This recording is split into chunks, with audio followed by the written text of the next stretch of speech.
حضرت ابو امامہ رضی اللہ تعالی عنہ روایت کرتے ہیں کہ رسول اللہ صلی اللہ علیہ وسلم نے فرمایا، علیکم بقیام اللیل فإنہ دأب الصالحین قبلکم وہو قربۃ لکم الی ربکم ومغفرۃ للسیئات ومنہاۃ عن الاثم۔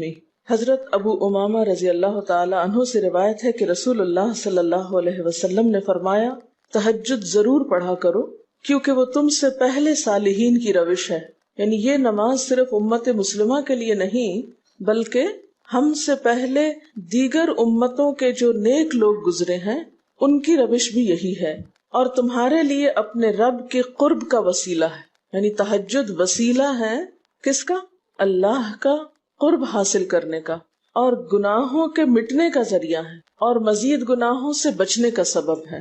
یعنی پچھلے گناہوں کے صاف ہونے کا ذریعہ، نمبر 3 مزید گناہوں سے بچنے کی طاقت انسان کو نصیب ہوتی ہے اس کے ذریعے، یعنی گناہوں سے روک بنتا ہے۔ یہ روایت جو ہے ابن خزیمہ کی ہے۔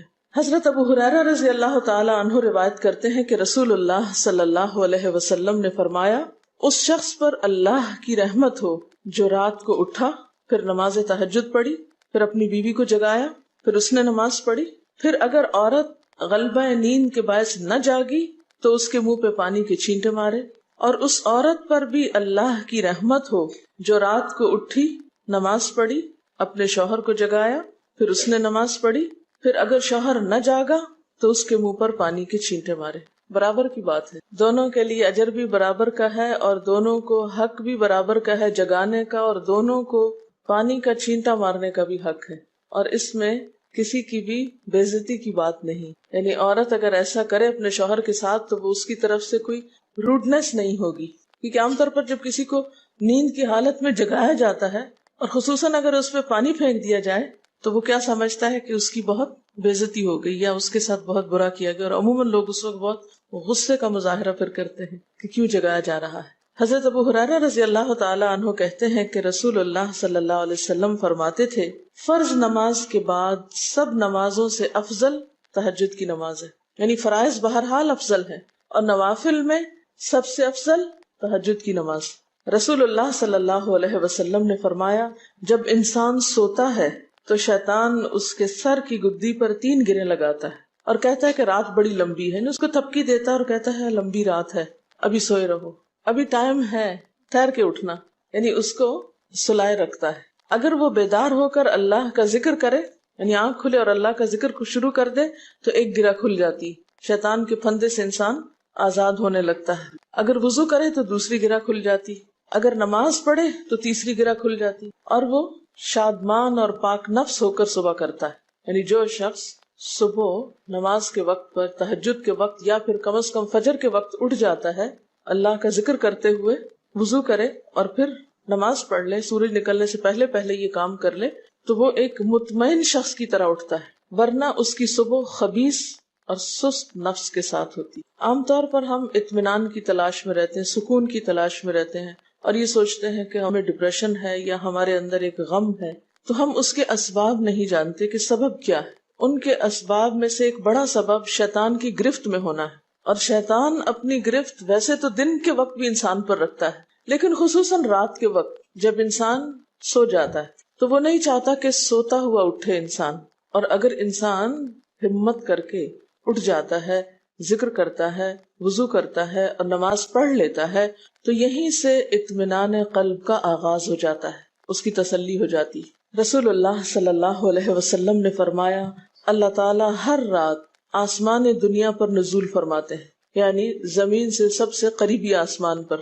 جب 1/3 رات باقی رہ جاتی ہے تو فرماتے ہیں، ہے کوئی جو مجھے پکارے؟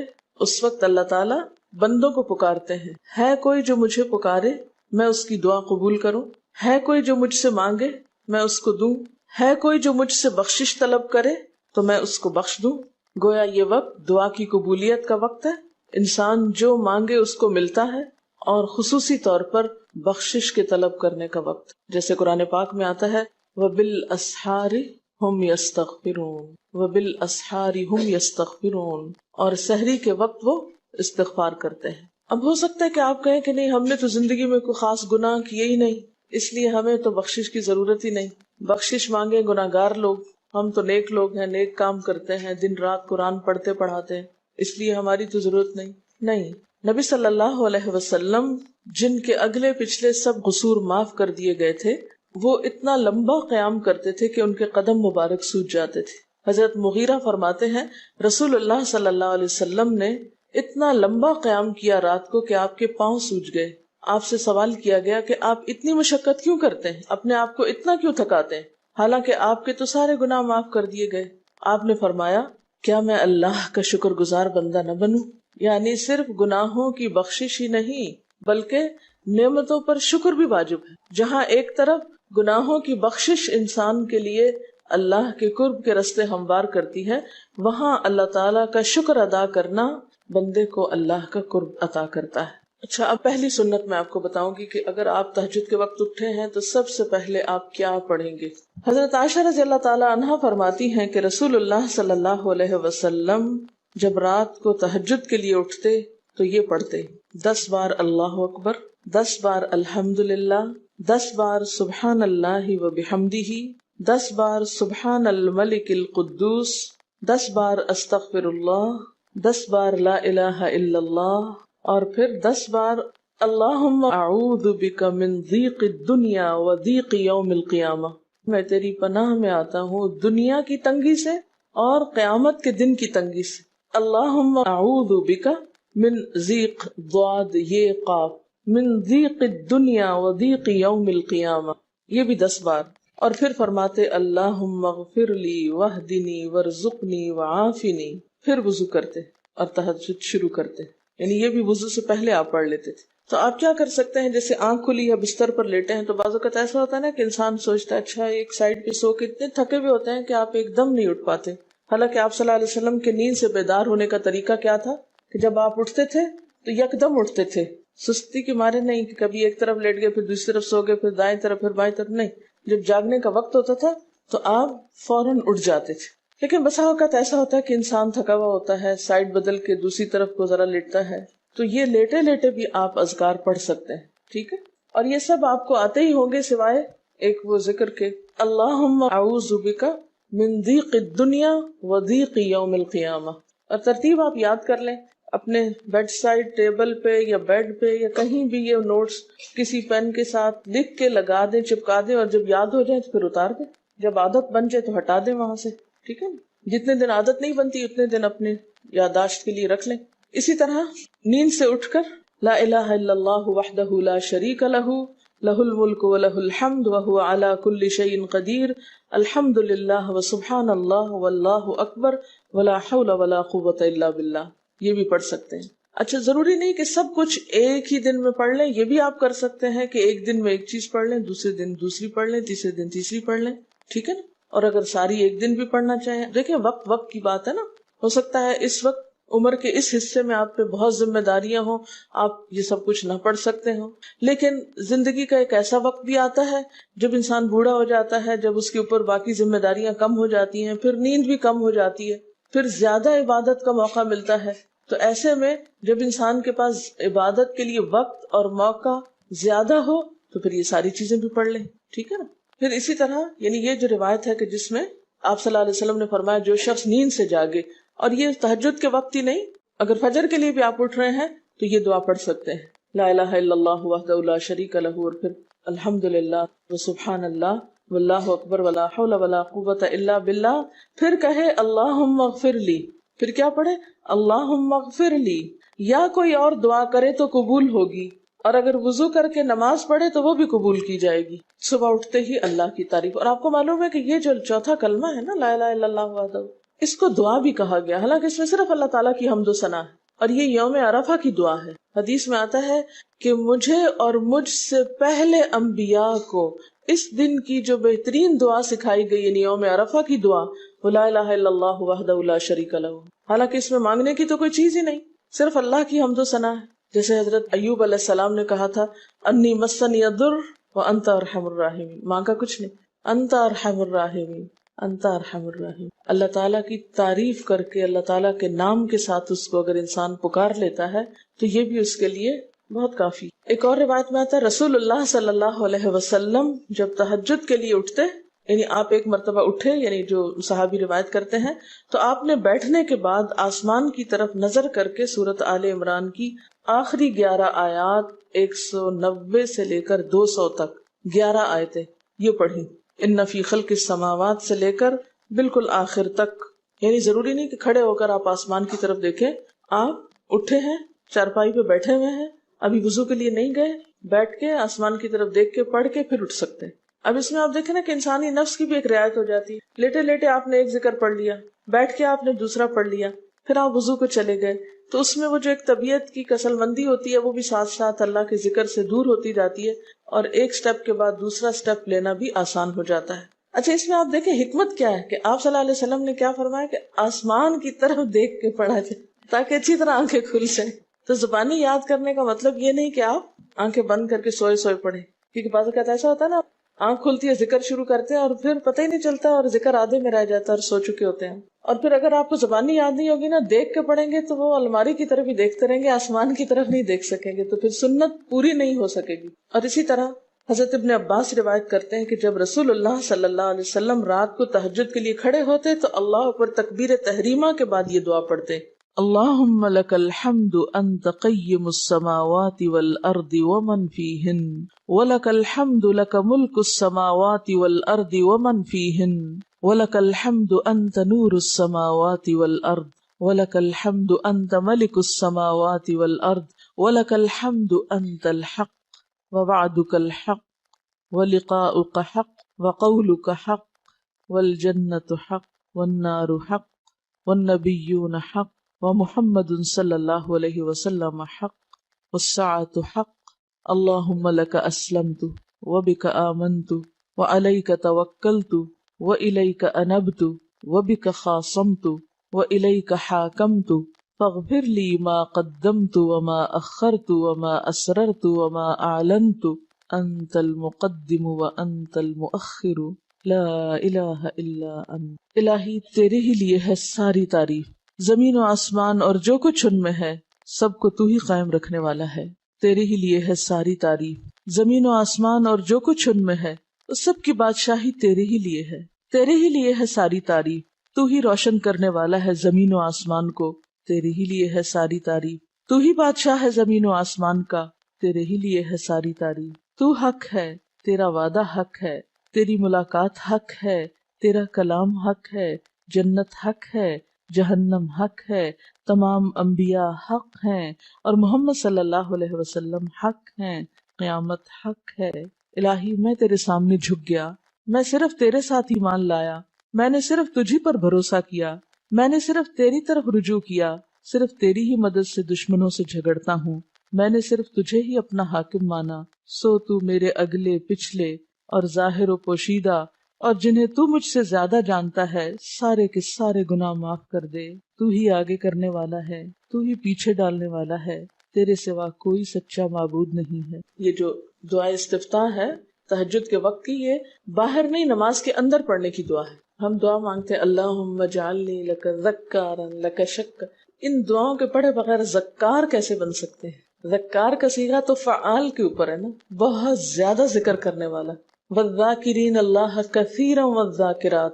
تو ذاکرات کیسے بن سکتے ہیں جب تک کہ یہ دعائیں زبانی نہ آتی ہوں اور اپنے وقت پر نہ پڑھی جاتی ہوں. ویسے بھی ذکر بہت اچھی چیز ہے، لیکن جو مسنون ذکر ہے اور جو نبی صلی اللہ علیہ وسلم کے طریقے کے مطابق ہے، جو اطمینان قلب اور خوشی اس وقت اس کام کو اس طریقے پہ کر کے نصیب ہوتی ہے، وہ اس کے علاوہ نہیں ہوتی. اگرچہ اس سے خوشی ہوتی ہے لیکن اس طرح کی نہیں نصیب ہوتی، اس طرح کا اطمینان نہیں ہوتا. آپ تجربہ کر کے دیکھ لیں، سنت کے مطابق زندگی گزارنا اور اپنی مرضی کے مطابق زندگی گزارنا، یہ دو مختلف لائف سٹائلز ہیں، دو مختلف طریقہ ہے زندگی ہیں. دونوں کا امپیکٹ فرق ہوتا ہے، اثرات فرق ہوتے ہیں. اور یہ نہیں کہ یہ کوئی بہت مشکل عمل ہے، بہت مشکل کوئی نہیں ہے، ہم کر سکتے ہیں، لیکن بات یہ ہے کہ ہم کرنے کی کوشش کریں، ارادہ تو کریں. پہلے تو آپ اپنے آپ سے یہ پوچھیں ارادہ بھی کیا کہ نہیں، کیونکہ اگر ارادہ ہو گیا نا تو کام بھی ہو جائے گا. مشکل یہ ہے کہ ہم جب کوئی ایسا کام سنتے تو پھر سوچتے نہیں ہمارا تو حالات اتنے کٹھن ہیں کہ یہ عمل ہمارے لیے نہیں، ویسے بھی نفل ہے، کوئی بات نہیں، نہ بھی ہو سکا تو کیا ہے. یہی کہہ کے ہم چھوڑ دیتے ہیں چیزوں کو کہ نہیں. لیکن میں سمجھتی ہوں کہ جو عمر آپ بچیوں کی خاص طور پر اس وقت اس عمر کو غنیمت سمجھے اور اس میں آپ نے جو کچھ اب یاد کر لیا، عادت ڈال لی، وہ اگلی زندگی میں شدید مصروفیت کے باوجود بالکل عادت ثانیہ ہو جائے گی، ایک روٹین ہو جائے گی اور آپ کو مشکل نہیں ہوگی. لیکن اگر اب نہیں عادتیں ڈالی، کل کو یا نئے سرے سے عادت ڈالنا بہت مشکل ہوگا. سنت مشکل نہیں ہے، صرف یہ ہے کہ ارادے، نیت اور پھر کوشش کی ضرورت. کر لیں گے تو ہو بھی جائے گا، آخر کرنے والے کرتے ہیں. لیکن جب پہلے ہی سے سوچ لیتے نہیں بڑا مشکل، تو اللہ والے کرتے ہیں اور وہ تو نیک لوگوں کا کام ہے. ہم تو نہ اللہ والے ہیں اور نہ ہی نیک ہیں، تو کیوں نہیں ہے، ہو جائے. اب آپ صلی اللہ علیہ وسلم کے تہجد کی کیفیت کیا تھی؟ حضرت ابو ذر کہتے ہیں کہ رسول اللہ صلی اللہ علیہ وسلم نے تہجد میں اتنا قیام کیا کہ اس ایک آیت کو پڑھتے پڑھتے صبح کر دی. ایک آیت پڑھتے پڑھتے صبح کر دی. کون سی آیت تھی وہ؟ ان تعذبہم فانہم عبادک وان تغفر لہم فانک انت العزیز الحکیم. ایک آیت کو اتنی دفعہ پڑھا اور پڑھتے رہے اور پڑھتے رہے اور پڑھتے رہے، اسی میں صبح ہو گئی. تو طویل قیام جو ہے ضروری نہیں کہ وہ صرف کس وقت ہو، کوئی لمبی سورت پڑھ کے ہی، چھوٹی سورت بھی ہو سکتی ہے، لیکن روح کے ساتھ، شعور کے ساتھ اگر آپ دہرا کے بھی پڑھیں. مثال کے طور پہ آپ نے کوئی سورت یاد کر لی ہے اور آپ پڑھنے کھڑے ہوئے ہیں اور آپ کو صحیح طرح آتی نہیں ہے، یا آتی ہے تو اتنی تیز نہیں آتی، بہت رٹی ہوئی نہیں ہے، تو کوئی بات نہیں، ایک آیت کو 2 دفعہ 3 دفعہ بھی آپ اس کو پڑھ سکتے ہیں اور اس طرح بھی پڑھ کے لمبا کر سکتے ہیں. یعنی طویل قیام صرف زیادہ قرات سے ہی نہیں، مختلف طریقوں سے ہو سکتا ہے. یہ آیت ہے سورۃ المائدہ کی 118 نمبر آیت ہے. اگر تو انہیں عذاب دے تو وہ تیرے بندے ہیں، اور اگر تو انہیں معاف کر دے تو یقیناً تو غالب اور حکمت والا ہے. حضرت حذیفہ رضی اللہ تعالی عنہ نے نبی صلی اللہ علیہ وسلم کو تہجد پڑھتے دیکھا. وہ کہتے ہیں سورۃ فاتحہ کے بعد آپ نے سورۃ بقرہ پڑھی، پھر رکوع کیا. آپ کا رکوع آپ کے قیام کی مانند تھا. ہماری تو کمر نہ ٹوٹ جائے. کر کے تو ذرا دیکھیں. میں نے زندگی میں پہلی دفعہ رمضان میں طویل رکوع اور سجدے کا موقع ملا. اس سے پہلے تو اس طرح کا سچ پوچھے کانسیپٹ بھی کوئی نہیں تھا، کیونکہ بہت سی چیزیں جب ہم پڑھتے ہیں تو ہم کہتے ہیں ہاں یہ نبی صلی اللہ علیہ وسلم کے لیے ہے، یہ تو آپ کی شان ہے اور آپ کا مقام ہے. ہم تو عام کمزور بندے ہیں. اصل میں ہم کمزور کیوں ہیں؟ اس لیے کہ ہم نے اپنی انرجیز بیکار باتوں میں بہت لگا رکھی ہیں، بیکار غم پالے ہوئے ہیں، بیکار مشغلے ہیں، بیکار گفتگویں ہیں. تو انرجی تو لگتی ہے نا. آپ فضول کی باتیں سوچیں تو کیا انرجی نہیں لگے گی؟ آپ لایانی چیزوں پہ کڑنا شروع کر دیں، کیا انرجی نہیں لگے گی؟ لگے گی. تو پھر آپ کے پاس کوئی تعمیری مثبت کام کرنے کے لیے نہ وقت ہے نہ انرجی ہے. پھر اس وقت تک آپ خالی ہو چکے ہوتے ہیں. رات کو دیر تک آپ اگر فضول گپ شپ کرتے رہے تو صبح اٹھے گا کون، اور پھر صبح پڑھے گا کون، اور اگر پڑھے بھی تو کیا پڑھے اس میں. کبھی آپ نے سوچا کہ احادیث کی یہ جو کتابیں ہیں یہ ساری کی ساری صرف آپ کی گفتگو نہیں، آپ کے عمل کا بھی احاطہ کیے ہوئے ہیں، اور ٹوٹل آپ کی گفتگو یہی ہے. اور اگر ہم اپنی گفتگو کو دیکھیں اور ہماری باتوں کی کوئی کتاب تیار ہو، نبی صلی اللہ علیہ وسلم کی عظمت کو پہچانے، ہم اپنی گفتگو کا جائزہ لیں. اگر ہماری گفتگو بھی ریکارڈ ہو کر لوگوں کے پاس جانے لگے، لوگوں تک پہنچنے لگے، ہم عملی نمونہ کیوں نہیں لوگوں کے لیے؟ ہمیں دیکھ کر لوگوں کے عمل کیوں نہیں بدلتے؟ ہماری بات لوگوں پر اثر کیوں نہیں کرتی؟ کبھی سوچا ہم نے؟ صرف اپنی گفتگو کے آئینے میں ہی اپنے آپ کو پہچان لے کہ ہم کہاں ہیں، کون ہیں، کہاں کھڑے ہیں، لوگوں کے بیچ میں کیا باتیں کرتے ہیں، لوگوں کے پیٹھ پیچھے کیا باتیں کرتے ہیں، کہاں کس حال میں کیا کر رہے ہوتے ہیں. ہر شخص اپنے آپ کو خود پہچان سکتا ہے. کیا واقعی ہم اس لائق ہیں کہ کوئی ہم سے کچھ سیکھے؟ صرف اپنی گفتگو کے آئینے میں خود کو پہچانے. بعض اوقات کتنا بیکار بولتے ہیں، کتنا بے مقصد بولتے ہیں، کتنا ضرورت سے زائد بولتے ہیں. اس کا یہ مطلب نہیں کہ مصنوعی خاموشی اپنے اوپر مسلط کر لیں، کیونکہ پھر ہم دوسری ایکسٹریم پہ نکل جاتے ہیں. لیکن بامقصد گفتگو کتنی ہے ہماری باتوں میں جو واقعی فائدہ مند ہو. تو پھر ذرا روک بھی لیا کریں نا اپنے آپ کو. اپنے ساتھ خود ہی محنت کریں گے تو بات بنے گی. سوچیں تو احساس تو کریں. جب کریں گے تو انشاءاللہ کامیابی بھی ہوگی. لیکن پہلی بات تو یہ نا کہ ہم جو کچھ کرتے ہیں نہ اس کا حساب کرتے ہیں، نہ اس کے بارے میں سوچتے ہیں کہ ہم کر کیا رہے ہیں. ہمیں نیکی نہ کرنے کا موقع یا ہمارے نیکی نہ کرنے کا ایک سبب اور ایک بڑی وجہ ہماری انرجیز کا بیکار چیزوں میں استعمال ہونا ہے، فضول کی سیاست میں ملوث ہونا ہے. اپنی ذمہ داریوں کا ہمیں ہوش نہیں ہوتا، دوسروں کے کاموں میں مداخلت خوب سوچتی ہے. خود کیا کر رہے ہیں اس کا کچھ پتہ نہیں، دوسرے کیا کر رہے ہیں اس سے بہت دلچسپی، یا کیا نہیں کر رہے.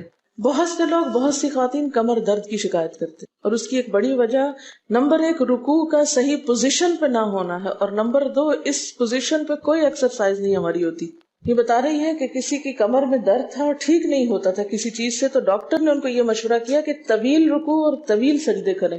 بیسٹ ایکسرسائز ہے، کر کے تو دیکھیں.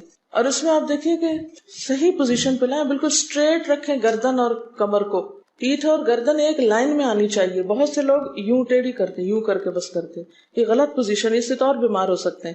کئی لوگ سر پھینک دیتے ہیں نیچے کو، یہ بھی غلط پوزیشن ہے، اس سے بھی کام خراب ہوتا ہے. اگر آپ صحیح پوزیشن پہ رکوع لمبا کریں تو یقینی طور پہ کمر درد کا علاج ہے. تو پٹھے مضبوط ہوتے ہیں نا کمر کے، آپ اس کو روک کے رکھے ہوتے ہیں ایک سیدھی لائن میں. 2 فیٹ کے درمیان کا فاصلہ بھی بہت معتدل رکھیں، نہ تو بہت قریب رکھیں اور نہ بہت کھلا رکھیں، بالکل معتدل، جس میں آپ آرام سے سکون سے کھڑے ہو سکیں اور آپ کا بیلنس قائم رہے. بیلنس کو قائم کرنا بے حد ضروری. ٹھیک ہے. حضرت حذیفہ نے نبی صلی اللہ علیہ وسلم کو تہجد پڑھتے دیکھا. وہ کہتے ہیں کہ سورۃ فاتحہ کے بعد آپ نے سورۃ بقرہ پڑھی، پھر رکوع کیا. آپ کا رکوع آپ کے قیام کی مانند تھا، یعنی جتنا لمبا قیام تھا اسی طرح رکوع تھا. پھر آپ نے رکوع سے سر اٹھایا اور کھڑے ہو گئے، اور آپ کا قوما یعنی رکوع کے بعد اٹھنے کا وقت بھی کافی طویل تھا. ہم تو بعض اوقات اٹھ کے کھڑے نہیں ہوتے کہ نیچے چلے جاتے ہیں، تو وہ بھی طویل تھا. صرف 2 رکعتیں بھی آپ ایسی پڑھ لیں نا کافی. اگر عام دنوں میں نہ پڑھی جائے تو ویکینڈ پہ پڑھ لیں. ہمارا تو ویکینڈ پہ لمبا سونے کا پروگرام ہوتا ہے نا، تو چلے دوبارہ سو جائیں، لیکن ہفتے میں 1 دفعہ کر لیں. اگر روز نہیں بھی کر سکتے 2 دفعہ کر لیں، ٹوائس اے ویک کر لیں. پھر آپ کا سجدہ آپ کے قومے کی مانند تھا، یعنی جتنا آپ کھڑے ہوئے تھے اتنا آپ پھر سجدہ کیا. آپ دونوں سجدوں کے درمیان اپنے سجدے کی مانند بیٹھے تھے، یعنی 2 سجدوں کے بیچ میں بھی آپ اتنی دیر بیٹھے جتنی دیر آپ نے سجدہ کیا تھا. پس آپ نے 4 رکعتوں میں سورۃ بقرہ، آل عمران، نساء اور المائدہ پڑھی. ہمیں اگر خود نہیں بھی آتی اور کوئی پڑھانے والا اتنی لمبی 1 دفعہ بھی تراویح کوئی پڑھا دے یا کوئی نفل پڑھا دے تو ہم دوسری دفعہ اس کے پاس نہ پڑھیں. تقریباً 7.25 پارے بنتے ہیں، جس کو 1 منزل کہا جاتا ہے. ایک دن کے تہجد میں آپ نے اتنا پڑھا. اور یہ تو قرآن کی قرات تھی، لیکن بیچ کے وقفوں میں تسبیحات اور اللہ کی تعریف اور حمد و ثنا اور ذکر، یہ آپ پر بس تھا. یہ وہی کر سکتا ہے جس کو واقعی اللہ سے حقیقی محبت ہو، صرف دعوے کی حد تک نہیں.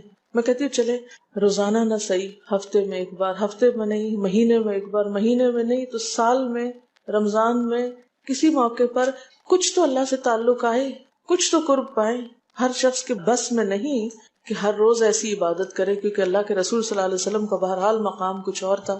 لیکن کچھ شوق، کچھ حسرت، کچھ تو دل میں ہونا ہی چاہیے، کوئی نیت، کوئی ارادہ، کوئی عزم، اور پھر اس کے لیے کوشش.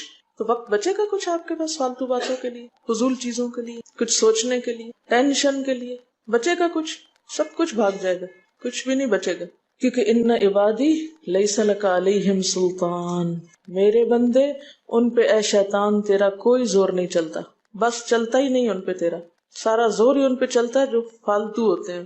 فالتو ذہن جو ہوتا ہے وہ شیطان کا گھر ہوتا ہے. حضرت حذیفہ بیان کرتے ہیں کہ میں ایک رات آپ صلی اللہ علیہ وسلم کے ساتھ نفلی نماز میں شریک ہو گیا. آپ نے سورۃ بقرہ شروع کر دی. میں نے سوچا کہ آپ 100 آیات پڑھ کر رکوع میں چلے جائیں گے، مگر آپ پڑھتے گئے. میں نے خیال کیا کہ سورۃ بقرہ کو 2 رکعتوں میں پڑھیں گے، لیکن آپ پڑھتے رہے.